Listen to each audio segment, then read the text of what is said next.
Under the Trump administration, we will put more money in your pocket. We will let you keep more money than you ever thought possible. We're bringing it down. We're bringing the costs down. We will have large tax cuts for workers, and we are going to have something very special. No tax on tips, no tax on overtime, and no tax on Social Security benefits for our seniors. No tax. That's a big one. And you deserve it. You know what? You put up with inflation for the last 2.5 years. That shouldn't have ever been here. Would have never been here. Think of it. We wouldn't have had the war with Russia and Ukraine. No way Russia would have done it. We wouldn't have had. You wouldn't have had October 7th with Israel. You wouldn't have had inflation. You wouldn't have had that horrible, most embarrassing moment in the history of our country, Afghanistan, the way they withdrew. We were going to withdraw, but we were also going to keep Bagram, the biggest military base in the world. We gave it to China. You know who has it now? China has it. 1 hour away from where they make their nuclear weapons. And on that day, we lost 13 great soldiers, and many were obliterated. No arms, no legs. The face was just disastrous. What these people, nobody ever mentions them. But we had a lot of people badly, badly hurt.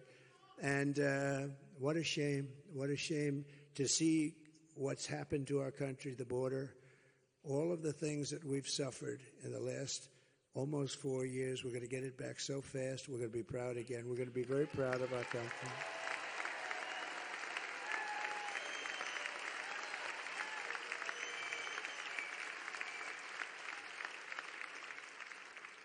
Isn't it nice to have a president that doesn't need a teleprompter? What do you think, Byron? It's better, right? Huh? Did you see when her teleprompter crashed last night? She was talking about 32 days, Mr. Congressman. 32, she's going to, and the election will be in 32 days. 32 days. The teleprompter crashed. 32 days. She kept going. I would have loved to. You know, it kicked back in. It's called a kickback. Like some people know a lot about a kickback. It's called a kickback. They know in this administration. But no, it's a kickback. It kicks back in. And it did kick back in just in time because she was about ready to eat the gun. Byron goes, yeah. This was, you know, when you do this, you have to have one ability. If the teleprompter goes, because it goes, I figured 5% of the time. It goes, it's gone. And you're standing up in front of all of the fake news, which is actually a much bigger audience than this because you got millions of people watching. So you're standing in front of the fake news with fake reporters and, you know, some very bad, and some good ones. And some good ones. I'd say 5%. Right? What do you think, Barry? 5%? I think so. 5%, maybe less. But, and if that happens, and if you don't do this well, you are ridiculed the following day, right? And I've had to go off with Bernie Moreno, and Ohio was doing very well. But I had 57,000 people out there, television blazing, and he's going for the nomination, and it wasn't looking good. The wind was blowing at 49 miles an hour. I got onto the stage, and I'm looking at these two things, and they were like, so you can't read them. But I said, don't worry about that. They're going to blow off. And within the first minute, they blew off the stage. They were like 30 yards down the road, and I'm standing there. And that's when you find out whether or not you have what it takes, right? You're up there all by yourself. You're up there all by yourself, Mr. Lieutenant Governor. And you better get going. You can't do that 32 stuff that she was doing. Why did he have to fix that damn teleprompter? But it is true. I have a friend, he just wants to go into politics, but he's petrified of. He said, I have one phobia. He's a very smart guy, very rich guy. He wants so much to be in politics. I said, do you have any problems? Well, I have a problem with, I have a phobia against public speaking. I said, don't go into politics. If you have that phobia, I would not bother, right? What do you think, Byron? No good, right? He wouldn't come up and warm up the crowd like you did, would he? He'd stand here. Get me off. To crush inflation, we will quickly become energy independent, and we will frack, and drill, baby, drill. She won't frack. She's not going to frack. She's not going to frack. Pennsylvania, please, Pennsylvania, remember, she's not fracking.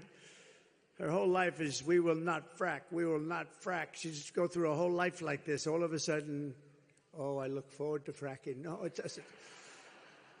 I will cut your energy prices in half within 12 months. You're going to get them in half, 50% in 12 months.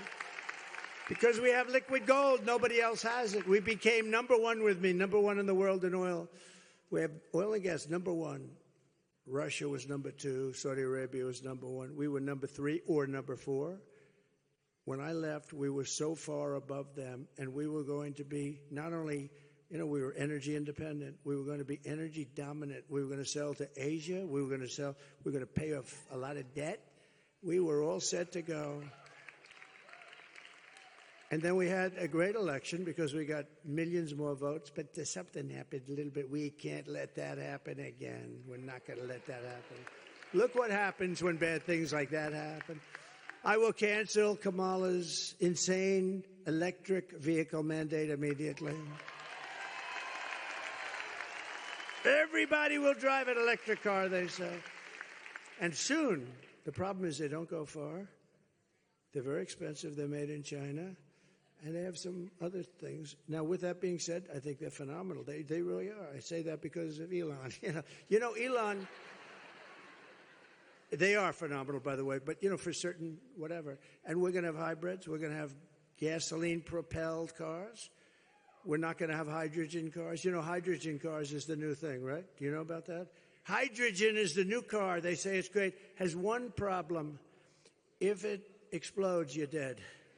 If it explodes, they actually say if it explodes, you're unrecognizable. You call your wife over. They call up the wife, would you please come here and take a look and see whether or not this is your husband, because we cannot see. And she goes to the nearest tree, which is about 100 yards away, and she says, no, it's only blood. There's nothing there. She says, I can't tell. So hydrogen has one problem. It's extraordinarily dangerous. Other than that, the car works quite well, actually. I won't get near. I will never get. I don't care how good it becomes. No matter. And they'll probably say they're making it safe, but it'll never be safe enough for us congressmen, right? I also announced last week that we will make interest on car loans fully tax deductible. Because affording a car is essential to restoring the American dream. I got a call from a big guy on Wall Street, said, where the hell did you come up with that idea? Think of how simple that is. How great is that? Because now we're going to make more cars because of it, right? They said, where did you come up? When you think it's so simple. It was mentioned to me by somebody a week ago. I said, has nobody think a car loan deductible? Wouldn't that be nice? It's going to spur the industry, but what's really going to spur the industry is what we're doing with taxes and tariffs. Every company is going to come pouring back.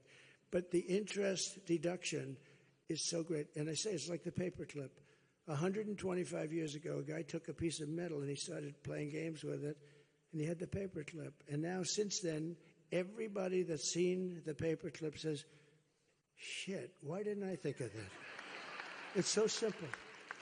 That's like that for the car loans, right? It was so simple. Nobody thought. The biggest guy on Wall Street called me. The smartest guy. He's got like 183 IQ. He said, where the hell did you come up with that idea? That's pretty good. As we rebuild our economy, we will also restore our borders, if you don't mind. For 4 straight years,